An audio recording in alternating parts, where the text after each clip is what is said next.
Go. So we will send out the recording to everyone. And then also, so if there's other people in your organization that want to see it, they'll be able to do that as well.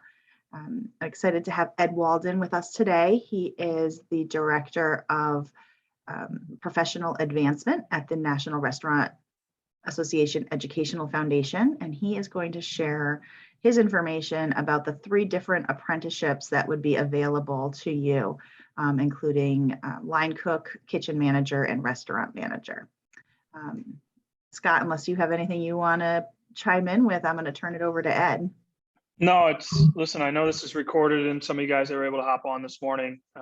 Listen, I'm really, really excited. I want to thank Jennifer first and foremost for, her work with our Connecticut Hospitality Educational Foundation to look into how we can continue to grow. And one area is this apprenticeship. And Ed has been, so helpful for us, the whole National Restaurant Association Educational Foundation. As you guys probably know, there's the foundation besides just the association down there in DC that does exceptional work like ProStart, everyone knows, and other things through the foundation. But this apprenticeship opportunities is something at a state level that even in recent days, we've had calls, with the Connecticut Department of Labor that have excitement about how we can move this thing forward. So obviously to make this successful takes buy-in from our actual restaurants to do a little bit of this, but I think in the long run, there's so much opportunity here, and Ed is really the expert and knows this better than anybody. And I'm so excited to have him here.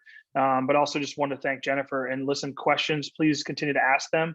We're trying to learn this from our association side as we go. But I think that, there's opportunities here on a state level, on a federal level, that I think we hopefully try to uncover and get more and more folks, opportunities to go through an apprenticeship program throughout the different parts of the state, throughout the different restaurant groups that are on this call and beyond, and just looking forward to it. So thank you all for taking some time to join, and Ed, again, thank you.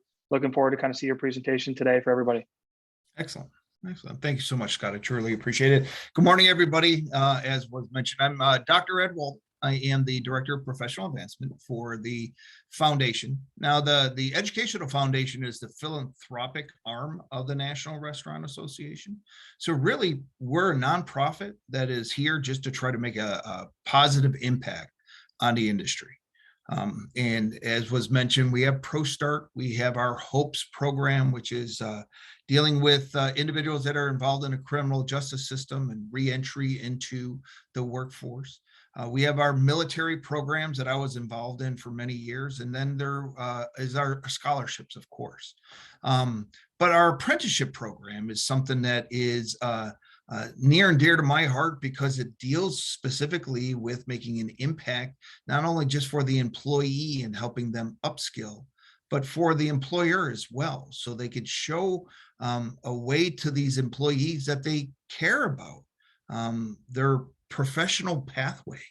And we have ways that we can invest in those employees to make sure that they're getting the professional development that they need to be able to continue to move along that pathway, but make your restaurants operate more efficiently with well-trained individuals that are looking to want to stay with an employer that wants to invest in them.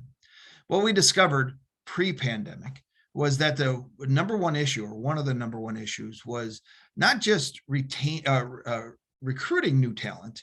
That was on the list, but the highest number was retaining the quality talent.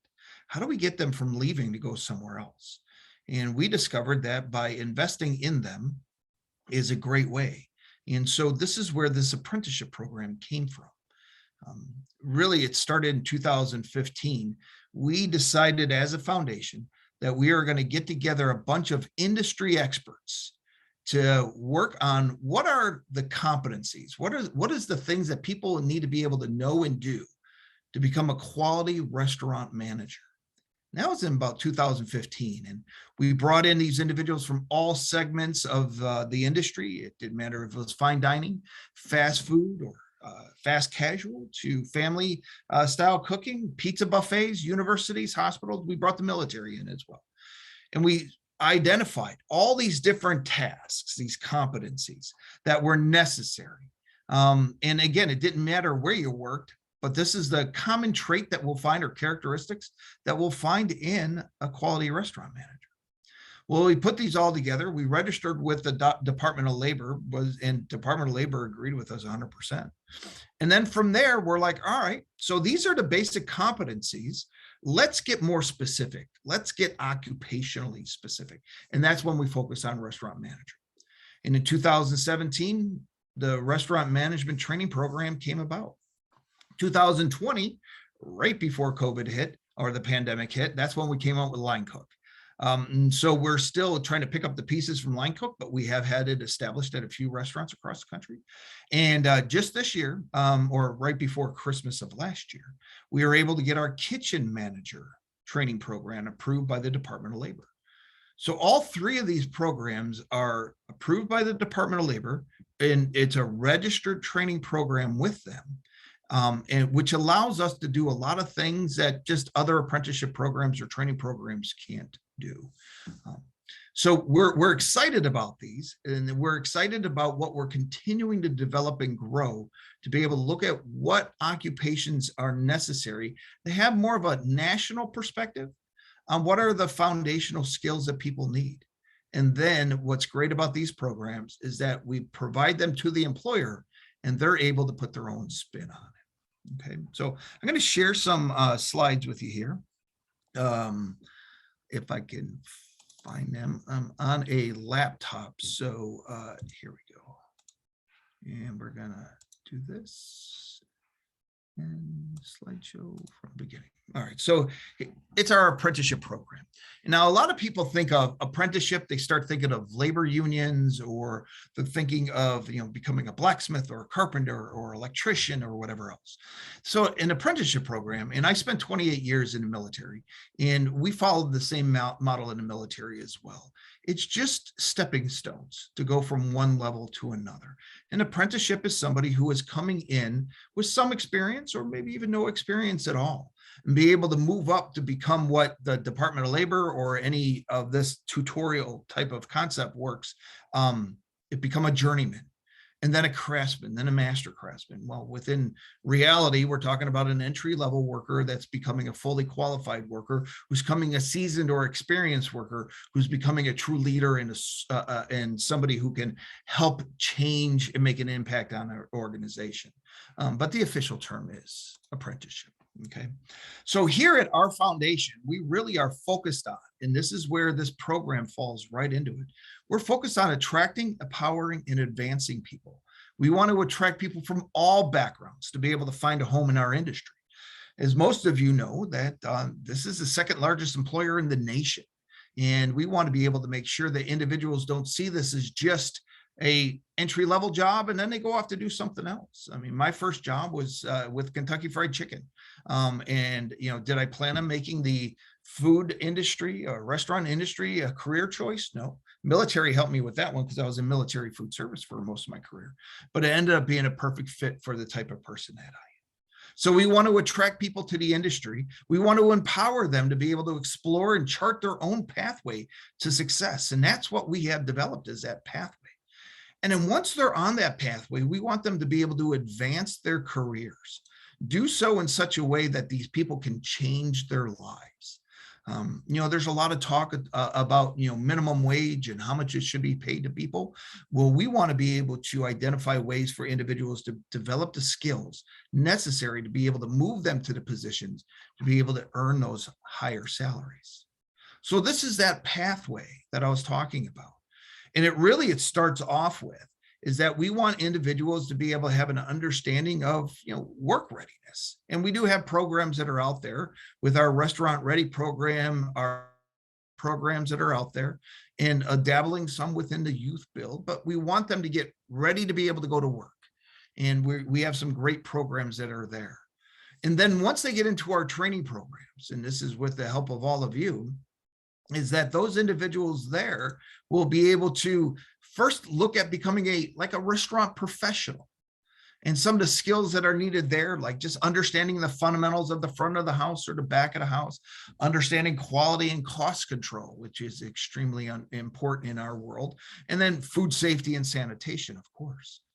And then as they continue to progress and they have these understandings, experiences, then we look at becoming a supervisor and having a bit more of an understanding about how to lead people and manage people, and a little bit more about profit and loss and everything else.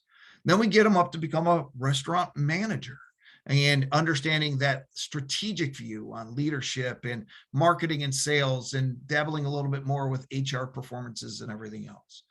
Those three that you can see with the little certificates that are on there, we actually have embedded all of these programs in all of our apprenticeship training. We haven't developed the executive level yet, but that's something that we're looking to be able to do in the future. So these professional certifications, like I said, are embedded into each one of our programs for, and I'll get to them in a second, but for line cook, you're getting a professional certification, a certified restaurant professional. For our kitchen manager and restaurant manager, you're actually getting all three with a restaurant professional, supervisor, and manager. And those are there to be able to ensure not only that they're demonstrating the skill, the knowledge that they have by taking exams and getting certified, but they also have to prove industry hours. But your employees are walking away with certifications that are recognized at the national level. These come directly from the National Restaurant Association. It was designed and put together by them in the same process that we use to do these training programs. This was input from industry professionals on what's necessary. And these exams that are a part of the training is a great way for them to walk away and prove that they have that skill set. But for our actual apprenticeship programs, our training program, we want to be able to give individuals the opportunity to advance their careers. And that's why we have this contract with the Department of Labor that provides an opportunity for individuals to earn while they learn, that will be able to allow them to become a restaurant manager or a line cook or a kitchen manager. And this is a competency-based program that allows individuals to be able to work at the same time as doing what's necessary to be able to have an understanding of what it takes to be certified and qualified. We have more than 2,500 apprentices across 48 states. Our program is building every single day by me having the opportunity to share this knowledge with all of you, and hoping that you are able to jump on board and be with us. So really, truly, what is this training program all about? Well, it's employer driven. This is an employer driven training model that combines on-the-job training with job-related instruction. And I'll go over the specifics here in a few minutes, but when I say this is employer-driven, it is. We provide a framework. We provide the competencies that the industry experts say that what should be learned. But we then take a look at what you're already doing, and we mirror the two. And as long as there's 80% match, we're good to go. You don't have to do 100% of the tasks. It's just 80% of the tasks, because some segments don't do everything that's on the competency list. So that's why there's a little bit of flexibility. But we provide the competency. What the competency is a task. So if it's hypothetically being able to braise beef, well, there's different ways you could possibly braise beef, or a certain way that you want to be able to have it prepared so it's for your style, for your restaurant. Well, we identify the task. You identify to what level, to what does the final product, or what does the end result look like? That's up to you. We never go in and we say, well, no, they need to be able to do X, Y, and Z at this certain level in this amount of time. No, that's all done by all of you. This is earn as you learn. So they are getting paid. It could be a part-time or a full-time individual. It does not have to be a full-time individual. This is a competency-based program as well, meaning that a lot of programs are time-based.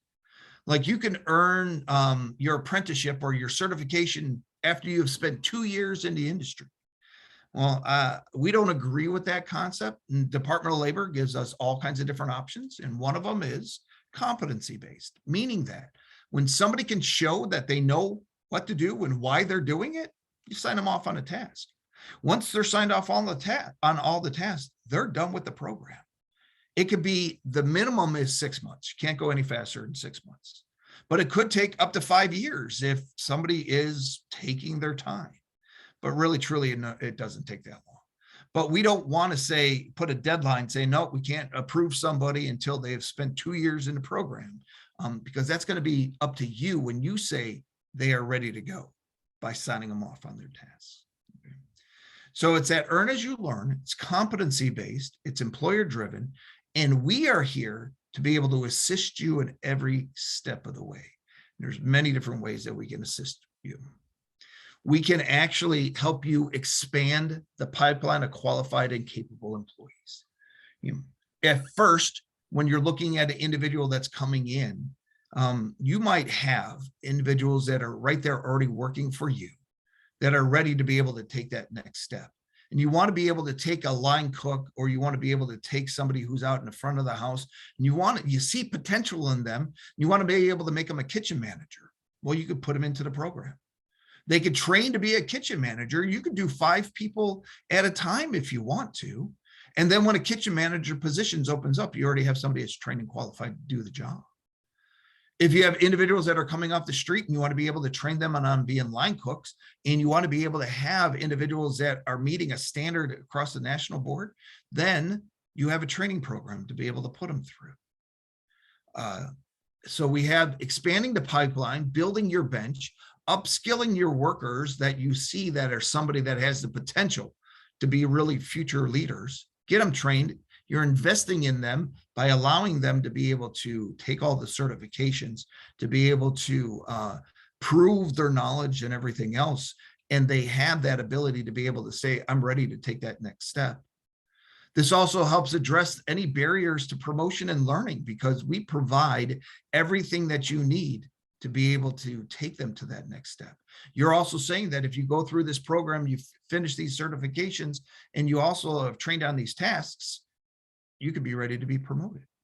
So we help you with that. And most importantly, it helps you retain those quality employees that you want to be able to stick around for a long period of time. We are pretty successful so far. We got an 80% retention rate in the program, meaning that out of, we've had over 6,000 people register in the program. We've had a large number of individuals, so we still have that. We have over 3,000 people that have completed the program. The others are still in it, but we only have about a 20% dropout rate, which the industry, or not the industry, the Department of Labor average is 52%. So our program in comparison is pretty good. People like it and they stay in it and they finish. We do have a 14% average wage increase, meaning that while somebody's in the apprenticeship program, employers see that they're more efficient, they're helping out in other ways, and they're apt to be able to provide them a wage increase because of their newfound skills or knowledge or attitude or whatever else. And 82% of our people that are in these programs are incumbent employees. It doesn't have to be somebody that you're bringing off the street to start in. We actually highly suggest that you go into your existing employees and start them in these programs so they can be trained and they can see all the tasks that need to get done. And then they're getting the certifications as well. So you're investing in those individuals. So like I said, we have 3 programs: line cook, kitchen manager, and restaurant manager. All of them, if you look at line cook, have to be a minimum of 17 years old. They have to be working on a diploma or an equivalent, a high school diploma or equivalent, to start the program. However, they have to be able to finish with that high school diploma or GED or equivalent before they complete the program. So that's why I'm saying line cook program is good for a lot of high school students or those individuals that had yet to finish their high school diploma. And you could start them in a training program that allows them to be able to work it. Now, for each one of these programs, like, remember, it's competency based, but on the average, if you take somebody who has no experience in food, and you put them into the line cook program, it'll take them about a year to complete the program. Kitchen manager is about 1.5 years. Restaurant manager is about 2 years. But that's with somebody with no experience at all, coming from entry level all the way through completion.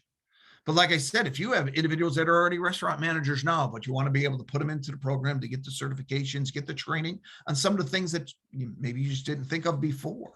And our industry experts actually came up with that. That way, then you actually can put them into the program. They can finish this quickly as 6 months, might take them a year. But to go through all the tasks and be able to be trained to your level. But again, it's going to be up to you as long as it's a minimum of 6 months. So here are some examples of the competencies. I took a snapshot of some of them. You know, we want to be able to make sure that an individual understands the dynamics of leadership, and going down to controlling resources. You know, do they understand how to control food costs and quality during production, sales, and service? Can they control labor? You know, for food safety management, can they explain the FDA's public health interventions?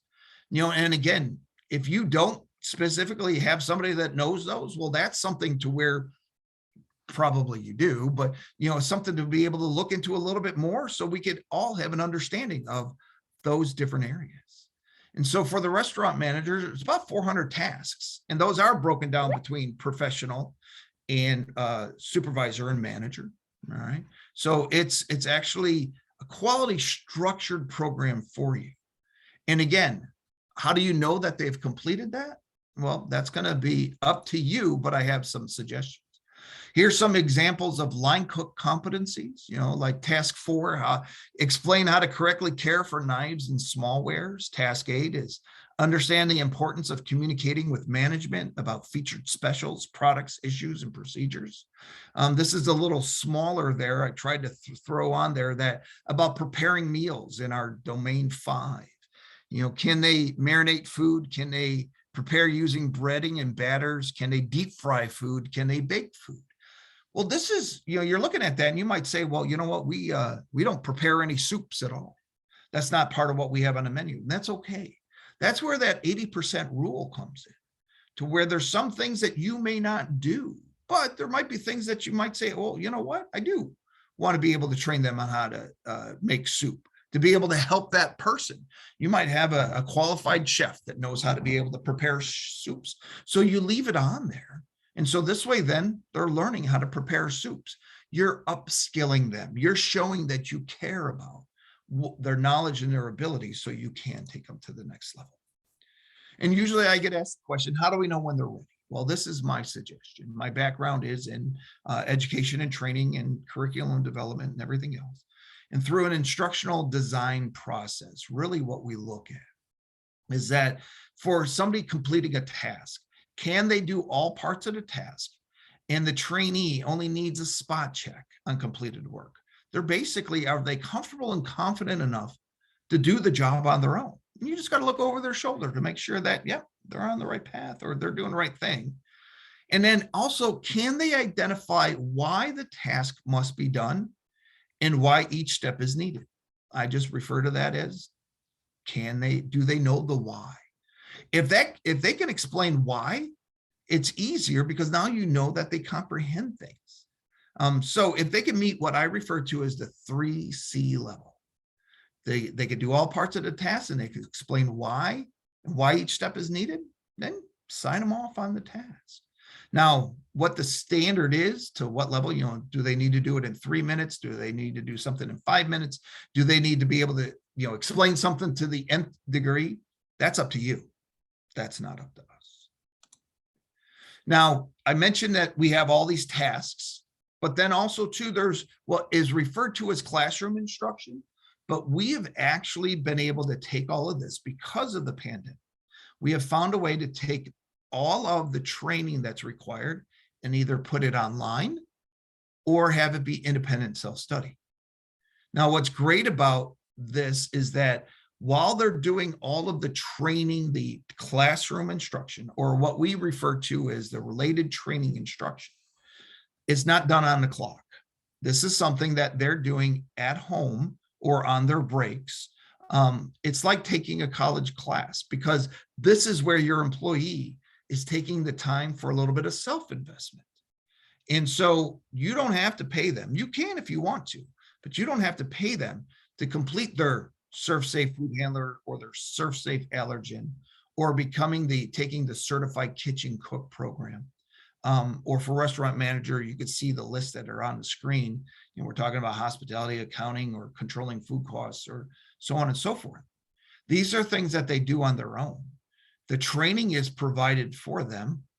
They're logging online. Now, if you already do a ServSafe manager course and you do it internally, and you have somebody who proctors the exam, that's great. They don't have to take it online. We're just making the option to be able to have the individuals a chance to be able to do it. And so it's not as impactful on the employer. So usually I get the question of, and I'm going to jump right to number 4. Well, that's great. It's a lot of certifications that are in there. There's a lot of training that has to get done. How do we support the employers? Well, number 4 right there is that we pay for all of the industry credentials. Honestly, for this whole entire program, there is no financial investment on your part. None. There's human capital investment because you have to have somebody that's going to be able to register them into the program. And you have to have trainers that are going to train them on the program, because this is your way. It's employer driven. But this program doesn't cost a dime. We actually, that's part of our Department of Labor contract. We actually are paying for all the certifications. We also have an opportunity for you to where, let's say you registered 10 people in the line cook program. The certifications for line cook only cost about $300 altogether. Well, we are allowed to provide up to $1,000 per apprentice. And so there is, if you're 10 line cooks, it's going to cost about $3,000. Well, our contract with the Department of Labor is up to $1,000. So then we work with you and you identify, well, we want to be able to enhance our training program for our employees, our internal training program. And so we can use the rest of that money, which would be about $7,000, that can go to you to be able for you to enhance your internal training program. And there you're just, if you're working on new curriculum, you want to have a new customer service video, if whatever it would be for instructional systems design or whatever else, as long as it's going towards your training program, the money is authorized to be used. And you really, what you do is you just invoice us and say, we want to improve our training program, and we would be able to have a check cut for you. What you can't use it on, you can't use it on wages, you can't use it on stipends, you can't use it for bonuses, but you can use it to enhance your training program. So really what we do is, first thing, if you decide that you want to be a part of this apprenticeship program, we have a workforce development specialist that's with the National Restaurant Association. They set up a meeting with you and they talk about your training program and our training program. And they do a crosswalk and they look to see what matches. And if we have an 80% match, we're good to go. If we don't, we do what's called a gap analysis. And maybe we take some of that money and help you get to that 80%. But usually what we find out is that majority of the restaurants that are out there, they're already doing at least 80% of what we're talking about. So we do the crosswalk, we identify the gaps. We actually, my team would actually go in there and train your employees, in meaning like your HR professional, your training development specialist, to be able to go into our database to register people and how to update their training records. You will never have to deal with the Department of Labor. We do all that. Nobody from the Department of Labor will ever contact you unless it comes through us. We're the intermediary. We will make sure that all reports, all documentation, everything else is submitted to the Department of Labor. You just continue to do what you're doing, and that's training your people, running your operations, and hopefully making a profit and expanding your business. So like I said, we pay for those credentials, and then we provide opportunities for you to be able to get with other apprenticeship or training employers, program employers, to be able to go off and talk about best practices and what's working for you, or having an understanding of the industry trends and things that are happening. All right. So in a sense, how do you get started? You're going to contact us, and we're actually going to follow up with each and every one of you that we have the contact information for, just to give you some understanding about the program, a brochure and some other materials so you have a better understanding. You'll review the competencies, all the standards, every single task that is out there. And then we ask that you sign an employer acceptance agreement and a commitment letter. And within that commitment letter it's pretty much saying you're committing to be able to have an X number of individuals that are going to be part of the training program. Okay. And reason why we do that is that the Department of Labor provides us the funding to give to all of you to incentivize you to get a part of this program. What they're hoping for is that as time goes on, that you'll see the value of this and that you'll start working it into your budget to be able to do this in the future.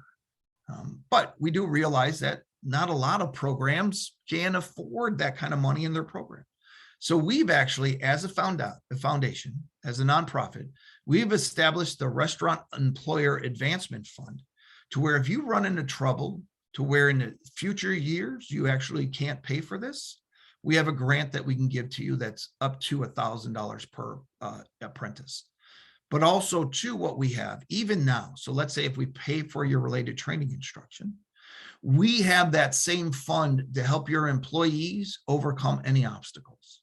Let's say, for example, they want to do their related training instruction at home, but they have 3 kids and it's hard for them to be able to do that. We can give a stipend for them to pay for any type of childcare so they can have time to work on their studies. Or let's say that they're having transportation problem to be able to get to work and they're a part of this program. We have money, a stipend that we can provide to them to be able to help them get to work for transportation costs. Or they can't afford the uniform or cleaning the uniform. It could use for things like that. Anything that's an obstacle, we talk about it. We could provide up to $1,000 to an apprentice. And that's on top of the related training instruction payment or costs. It's on top of that to make sure that we can overcome any barriers. All this is online. If we need to be able to provide a tablet for somebody like an iPad or whatever Galaxy Samsung has, or they can't afford Wi-Fi, we could use the stipend in order to be able to pay for those obstacles. Okay. But by doing the commitment, so let's say if you're a larger organization, you want to be able to commit to 50. All right, well, then we set aside $50,000 in RTI or incentive funding for you, and that we know that you had those 50. But it's like a telethon. You might pledge 50, commit to 50, but if you only get to 25 and you're not able to do any more. And this is after the acceptance agreement will ask for you to be able to be a part of this for a 2-year program. As long as we can get you in those first 2 years, we're fine. If after 2 years, you've only done 25, but you committed to 50, that's okay too. We're not going to come after you and say, oh, hey, you owe us another 25. We'll pay you the funds when you enroll the individuals. So there's really no money that you have to be able to pay back. The other question we get is, what if somebody quits in the middle of the program? Do we got to pay the money back? No, you do not. They've earned the certifications. You've received the money to be able to enhance your training program. There is no refund. The only time there is a refund paying us back is that if it's discovered that you use the money for the wrong purposes. And that's an integrity thing that, we build a relationship. Hopefully there's not a problem. Your responsibilities is to actually go out there, and when we say recruit and enroll apprentices, we're actually talking about your incumbent employees, figuring out which ones you want to be able to have in the program. And as you get new employees that come on board, you make the determination, especially if they're line cooks, you might want to register them into the program immediately. Your kitchen managers and restaurant managers, that's up to you on, when you want to be able to put them in. We ensure that your training meets the standards, that's that crosswalk and everything else, and that we ask that you report online the skills that are mastered, and that's through the training records in that their apprenticeship status. Now, there is one caveat. I'm not trying to say the gotcha moment or whatever else. The Department of Labor requires that anybody who is going through a training program, these apprenticeship training programs, gets at least 1 wage increase while they're in the program. And so if you're already in, our minimum starting wage is usually lower than everybody's state mandated one, except for a couple of states. And so let's say if it's a line cook, our minimum wage for a line cook to start is $8 an hour. And so if you're paying somebody $9 an hour, what you'll actually do, you'll sit down with us and we'll look at, or even if you're paying them $8 an hour, we'll look at the program. And let's say that after a certain time period, so they've finished like the first and the second core areas of the competencies, that's when you may consider giving them a pay raise. It's not mandated that you give it to them then, but it's a suggestion because they've gone through, they got certifications, they've gotten training. You're rewarding them with a pay raise. How much? Completely up to you. Completely up to you. We'll never dictate that they have to get, 50% pay raise or a 10% pay raise. You'll identify what the pay raise would be if they meet certain levels. But you might then turn around and say, after these 2 levels, great, they've achieved all these competencies, but we have some behavioral problems. They're not ready for a raise yet. That's fine. That's okay. All we ask is by the time they complete the program, they have at least 1 pay raise. All right. All right. I talked a lot. That was about a half an hour worth of talking. I am more than happy to answer any questions about anything in the program. And I'm going to stop sharing my slide right now because that's making me hungry.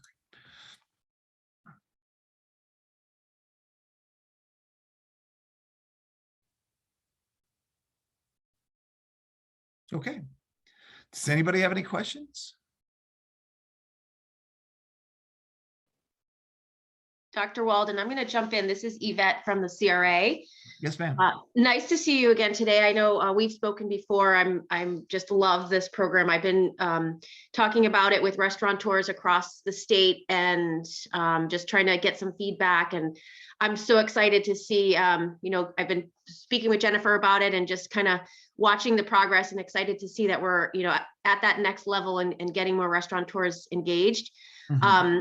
I just love, like I was thinking about last time we spoke, you mentioned the bench concept of kind of building your bench, and you touched on that today.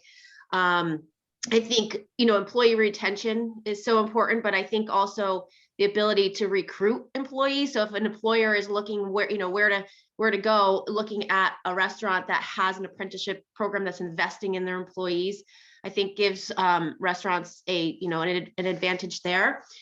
You had mentioned, and I don't mean to bring something up that may or may not have moved forward, but when we spoke last, I was very interested to hear that there's a potential of sort of, I think it was college credit, something like that. And I know you talked about the data of people that, especially younger people who are making the choice to skip, going on to college and instead are jumping right into the workforce, but then might make a decision to go back at some other time. So I know at that time you had said it was something that NRAEF was looking at.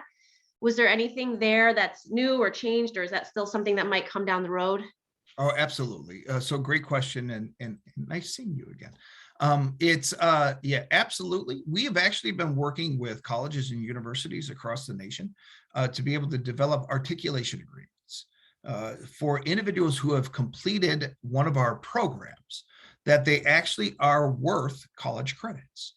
And so right now, it's a smattering. It's a new initiative. We've had some success in Michigan and Florida and Indiana and Louisiana. And we're looking to be able to continue to expand this throughout the nation. Some of them are online and actually go throughout the nation. So like Valencia College down in Florida has a huge program, and to where they offer a lot of things that are online. But we actually want to be able to develop these articulation agreements with local colleges and universities as well. And so it's a large job, but it's one that we would love to be able to establish relationships and be able to go off and develop these articulation agreements, because not everybody is just prepared to be able to go off into a college or a university setting directly out of high school. They'd rather go into the workforce. I did that. After high school, I went and I joined the military. I earned all of my education while I was in the military. So we don't really want to call it non-traditional education. It's just not the same route as everybody else goes. And so that's what we have with this. Our certifications are value. There's value to them. And when I say our certification, I'm talking about the completion of the apprenticeship programs. And so Valencia College, for example, gives 15 credit hours for an individual that has completed our apprenticeship program for a restaurant manager and kitchen manager. They're given 9 credit hours for line cook. It's shorter and it's not as intensive. Ferris State University out of Michigan is followed along the same suit. They're given 15 credit hours for restaurant manager and 9 for line cook. And the University of Holy Cross down in Louisiana, they're actually given 21 credit hours for the restaurant manager program. So that's where, I'd love to be able to work with some of the community colleges and universities there within Connecticut and see if we can establish an articulation agreement. So individuals will have another pathway to go. I mean, I didn't start my college education until I was 28 years old. And so I eventually, it took me a while to understand the value of what it could do to open up my career paths. But I worked up until the point where I started going to college. And I continue to work full time as I was in college. And so, yes, so that is another avenue, another pathway that we are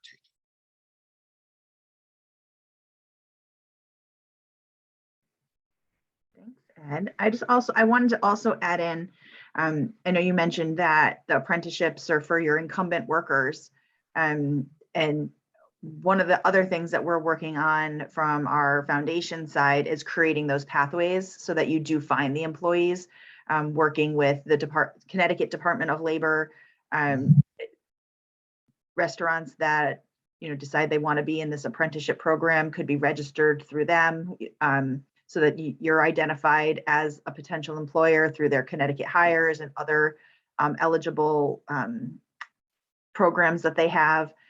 Working with our ProStart high school students, our Connecticut Tech schools, other community-based organizations that are doing programs like Restaurant Ready, connecting all of those people to you, and particularly those that will be offering this further advancement is part of our big picture plan for the next couple of years. Right. I also too, I failed to mention, I need to build it into my slides. I don't know why I don't have it in there, but we also, because we are a registered apprenticeship program with the Department of Labor, is that if you have veterans that are working for you and they have post 9/11 GI Bill eligibility, individuals that are in a registered apprenticeship program are eligible for a housing stipend, a monthly housing stipend that will help them cover costs of housing or whatever they want to use it for while they're in the program. Because the foundation is based out of DC, they're actually getting paid DC rates. So an individual for the first 6 months while they're in a program, and it's a veteran with eligibility, it's getting $2,300 a month tax-free. And that's for the first 6 months. And then after that, it goes down, it decreases about 20%, which would be, roughly $2,000 a month for the next 6 months, and then it decreases by 20%. And it's good for up to 2 years. And so they recognize in 2017, they recognize that not all veterans, after they leave the military, go off to college, but they go into these apprenticeship programs. And so that money is there to be able to assist them to pay for housing and other needs while they're going through an apprenticeship program. So if you have any veterans, and we take care of all the paperwork, we ask for you to actually fill out the paperwork, but then we actually deal with the VA. And if you know of anybody that deals with the VA, and one that does, it's not an easy process, but the headache is off of you. It's on us and our team. And we have a process put into place to where once the paperwork's filled out and they're approved, every month we just ask you to tell us how many hours did they work this month. And then we go and update the system, and the VA cuts them a check. And so that's a great thing that you could do for your service members. There's a lot of military veterans that do not know that they have this eligibility. So this is something else that you could be bringing to them as well. And the last thing that I'll mention is that we are embarking on, and you'll see in my background, we're establishing what we're referring to as the Restaurant and Hospitality Leadership Center. And I'm going to be in charge of the center. And this center, all our programs that we're offering are going to be under this center. We're also right now in the middle of creating a Train the Trainer online course that is going to be available to anybody that's a part of the center. So if you're an employer and you have apprentices, you're a part of the center. And you'll have access for your trainers to go through this course to help them develop their skills to become better trainers. We're also going to be able to provide opportunities for individuals to do some of the training that the National Restaurant Association provides, when like de-escalating conflict within a restaurant, or we provide webinars when it comes to diversity and inclusion and have it tailored directly for our industry. That's going to fall under this Restaurant and Hospitality Leadership Center, It's not fully established yet, but we're getting there. We're waiting on the website to be built, to be honest with you. But this is going to be an opportunity for us to be able to provide more resources for everyone else that's a part of the program. So there's a lot that's involved here that is afforded to all of you. Again, as our mission is out there, we want to be able to make a positive quality impact on the restaurant industry. And we do this as the philanthropic arm at no cost to all of you. Dr. Walden, I don't know if our restaurateurs today are being shy. I hope some of them chime in with questions, but what is for like the online courses, and I mean, obviously there's a lot of hands-on training, but is there, so if they're taking like, you know, any of the Serve Safe classes online and they're taking them from home, is that on the host restaurant to be paying them while they're taking it from home, or does it all happen while they're at work? How does that work? So that's an option.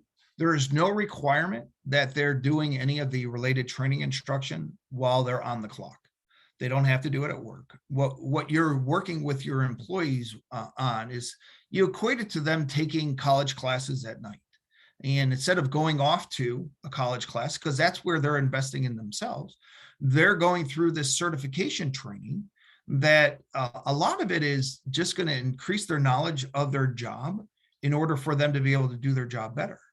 And so the employer can pay them if they so desire, but they don't have to. It's not a requirement to be a part of our program. And we have provided opportunities for them to do it from home. They could do it, while they're sitting at a park. People could actually do it on their phones if they wanted to. But it's referred to as asynchronous. So it's at their own pace, at their own time. And we provide the opportunity for them when the course is done. If there's an exam, there's a proctored exam, they go to a certain site and they're able to do it in that format. The employers don't have to invest any of their money in order for individuals to be able to get these accomplished.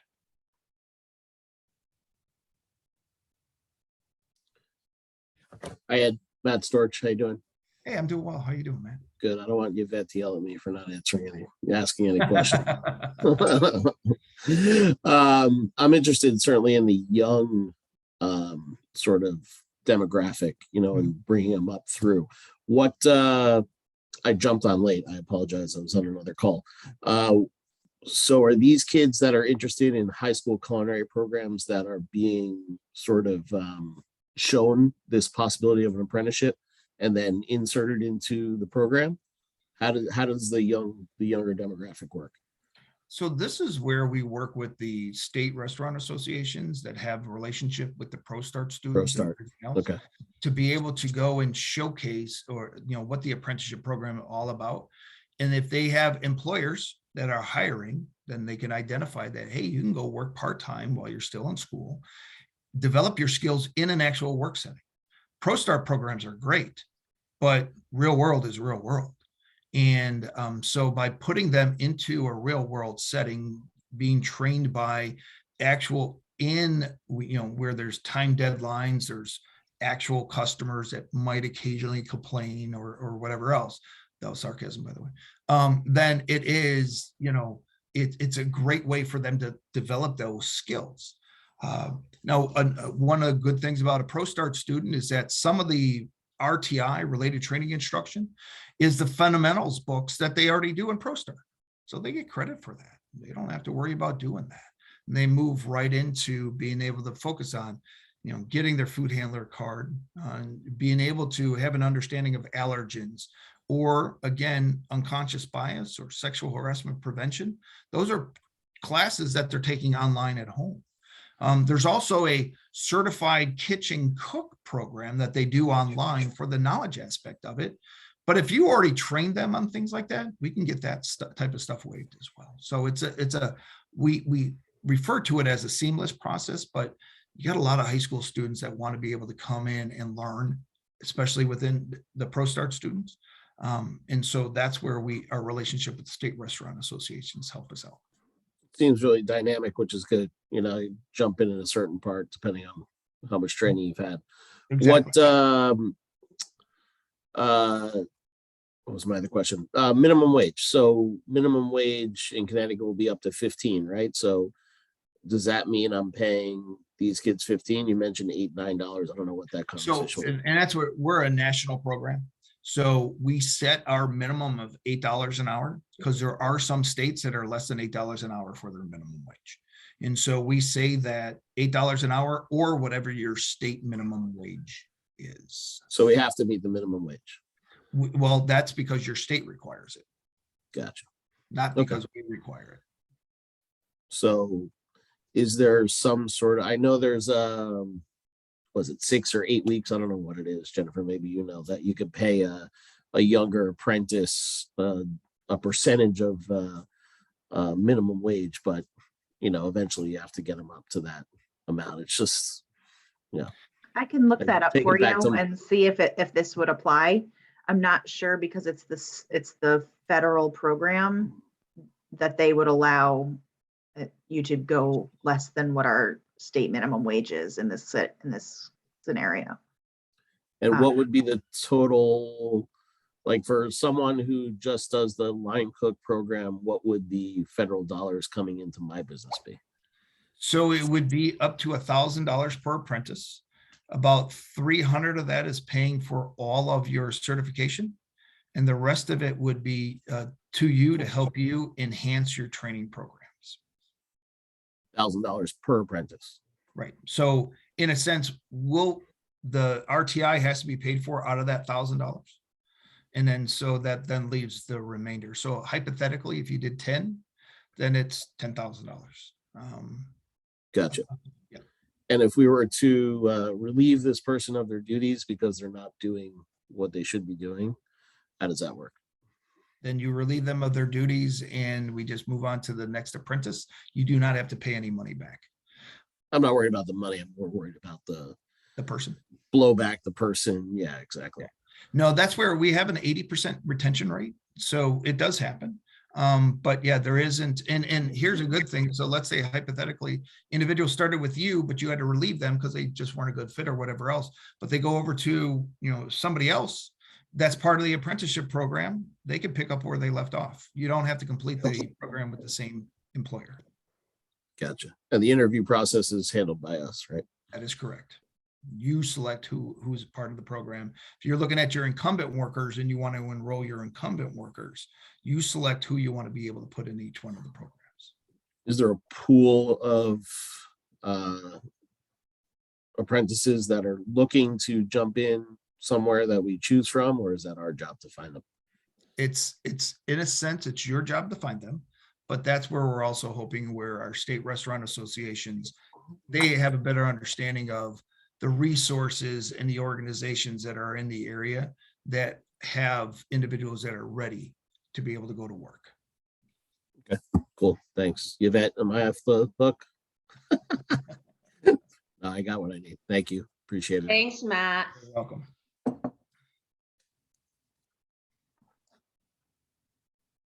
Anybody else?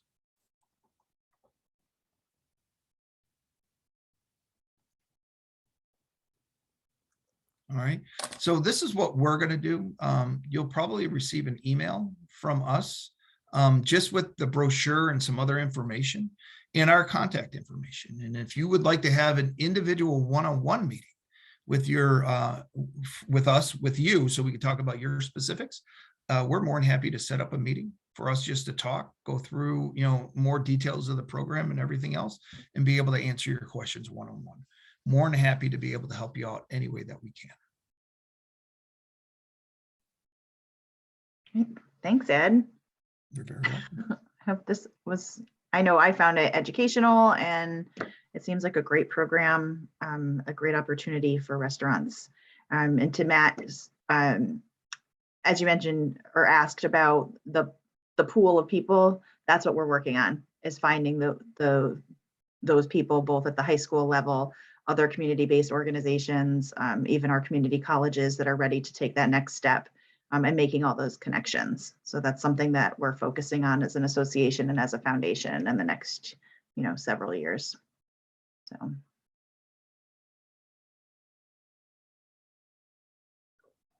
All right. Okay, I'm going to stop recording. I think we're done.